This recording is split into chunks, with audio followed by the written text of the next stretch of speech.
Welcome to Custom Made in New York podcast with your host, Raven Joseph. I missed you all. No, really, I really missed you all. It's been some weeks. I actually recorded the first 2 episodes prior to the new year. So I feel like it's been a while since I've recorded. But how are all of you doing?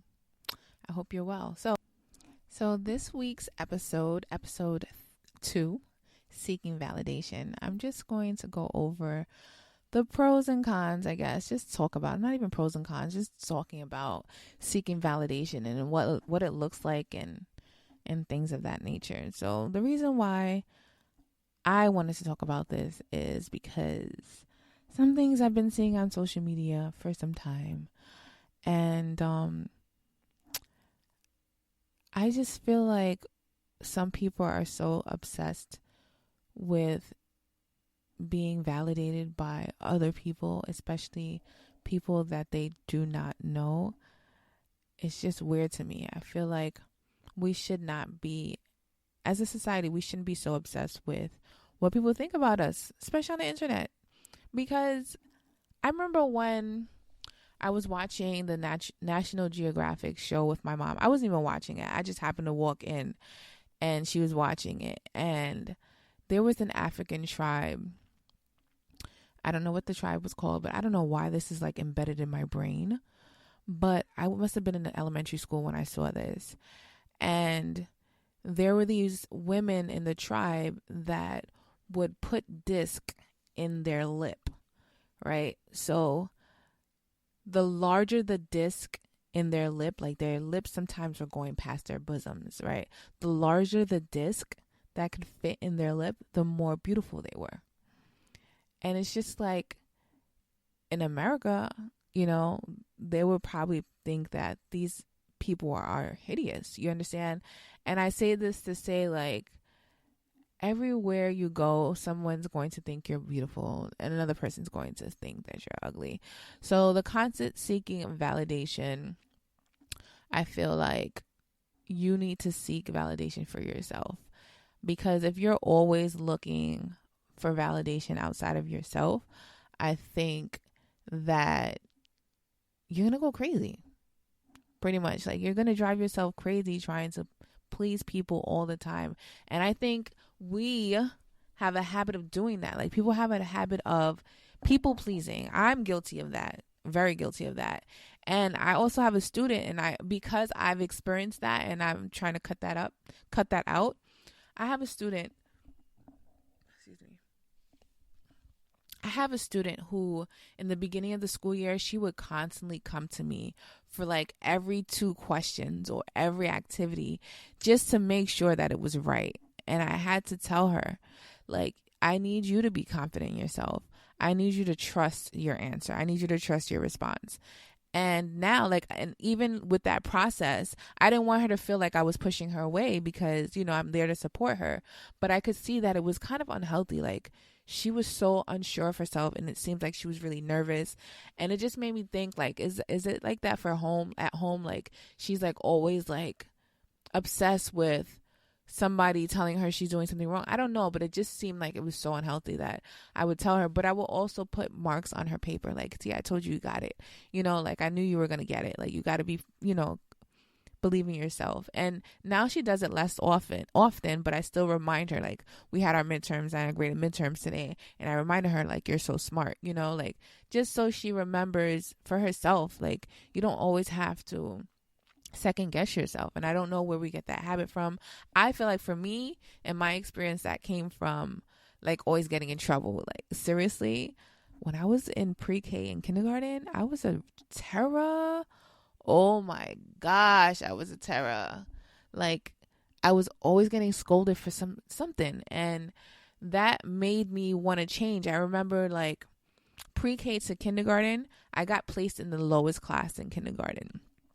And I felt a way about it because I wasn't stupid, but I just misbehaved. So because of my behavior, I needed to change. So, like, I always was trying to, like, bend over backwards to be better because I didn't want to be in trouble. So that stuck with me, and I've been like that forever, like, trying to, I'm not saying to the point of my student being like that, but I'm always trying to please people, trying to make sure that people are happy. And I feel like it does make you, it is a bit unhealthy, and that's something that's why sometimes I feel comfortable saying no now, because I need to say no. Like, if I'm busy, if I'm tired, like, I'm tired and I'm busy, I shouldn't have to feel bad about saying no. And I wrote a blog about this a few years ago, because when I started to realize that about myself and I started to say no, I saw the people in my life like start to like exit. And I'm just like, wow, this is the first time I've told this person I can't do this, and they've exited my life. But that's okay, right? That's all right. It's cool. But yeah, seeking validation can be unhealthy, like, especially when you want to go for something. Say you want to write a book, and like the people in your life are just like, I don't think you should do that. Like, I don't, like, sometimes you just need to be confident in yourself and just go for it. Pray about it. Ask God for guidance. Ask God to reveal himself in your plans, and just go for it. You have to find a middle ground. Like, you can't always ask for validation, because it's not healthy, but at the same time, you should be asking for validation. And I say this is the whole reason I like wanted to talk about this, because I was on social media and I saw this post. So just to backtrack, I try to be kinder. I try to be more accepting of others who are not like me. Like, I know we hang out with people in our circles that are like us, that think like us. And sometimes I feel like I want to hear what other people have to say. So I remember crying when Trump was elected into office. Like, I could not believe that this happened.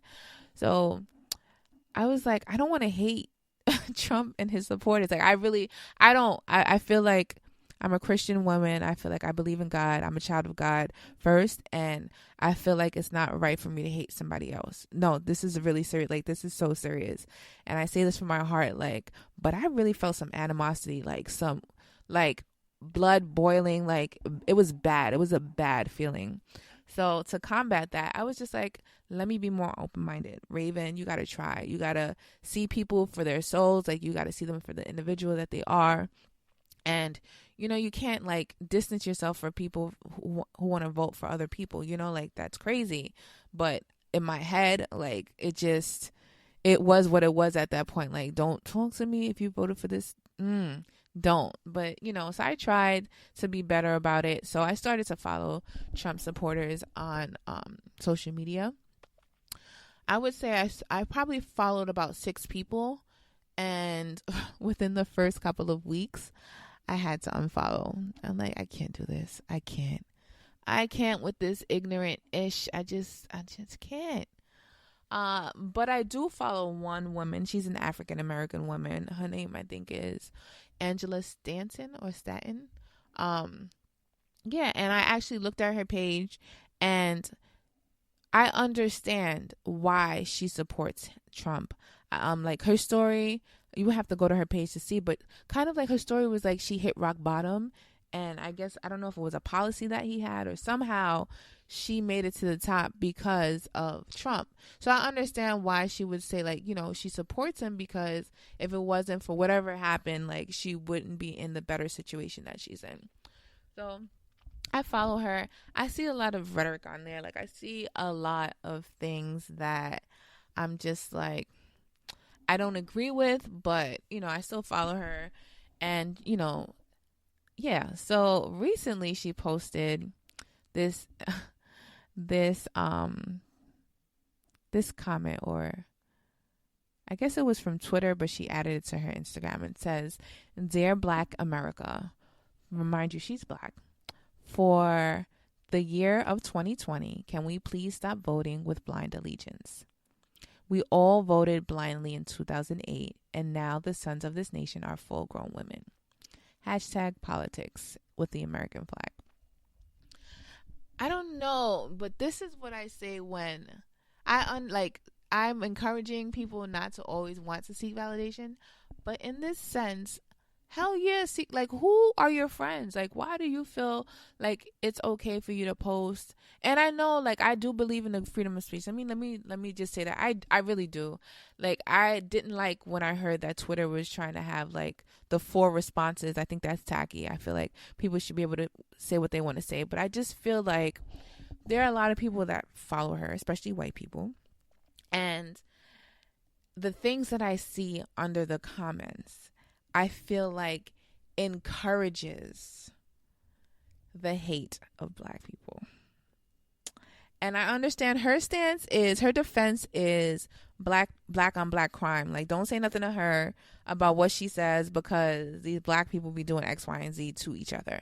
So I hear what she's saying.